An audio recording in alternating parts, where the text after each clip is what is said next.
Hello, this is John with Anthem Business Solutions, and today we're going to go over how to add modifiers. So you're going to want to go to the admin portal, which is hrpos.heartland.us.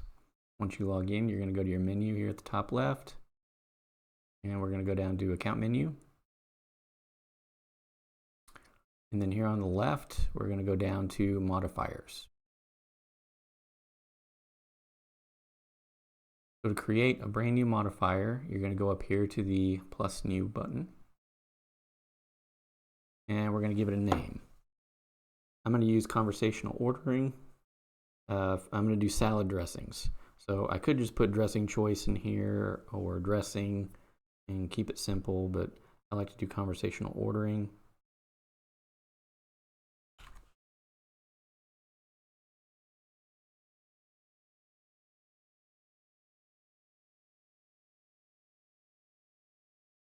The reason why I like to do that is because this next option here allows me to show the modifier name. By default, it's disabled.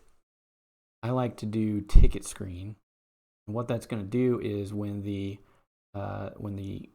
staff member rings in the item and gets to the modifier screen, instead of just showing a list of modifiers, it's going to show the name, what dressing would you like, right above the modifiers, and then show the modifier choice. So I like ticket screen one better. It also works better for online purposes, so your customers see that as well. Your customers, this would make more sense to your customers than just having dressing. You can have it print to the kitchen with that above the modifiers too, but that's usually not preferred, so I don't usually use that one. Minimum maximum choice. So if you leave this as 0, it means they can choose whichever modifier infinite number of times. So if you want to restrict them, like I want them to pick one dressing, at least one dressing, with a max of 2 dressings. That way they can't pick any more than 2.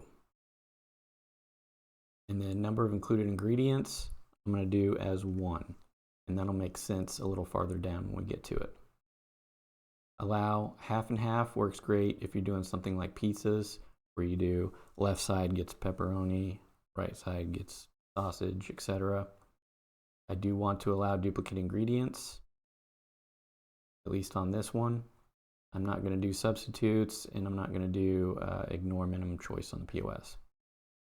Color codes here, or the color of the buttons. You can choose these quick colors here, or you can type in the field, customize your color there.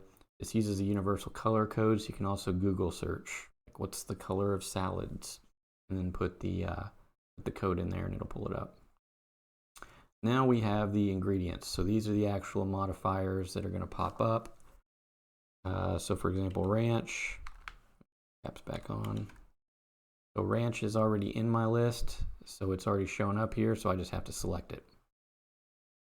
If I add Italian is not in the list yet, and so it has a blue new next to it. So anytime you're adding a new ingredient this way, you have to hit the enter button. If you don't hit the enter button, it's not going to add it.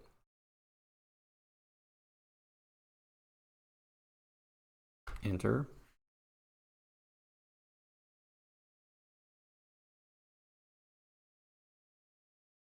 Enter. And then I'm also going to do one for no dressing. Now if I wanted to put these in alphabetical order, I just got to sort here.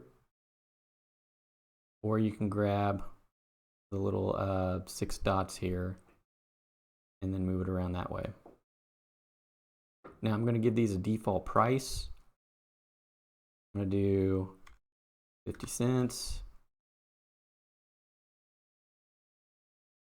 50 cents.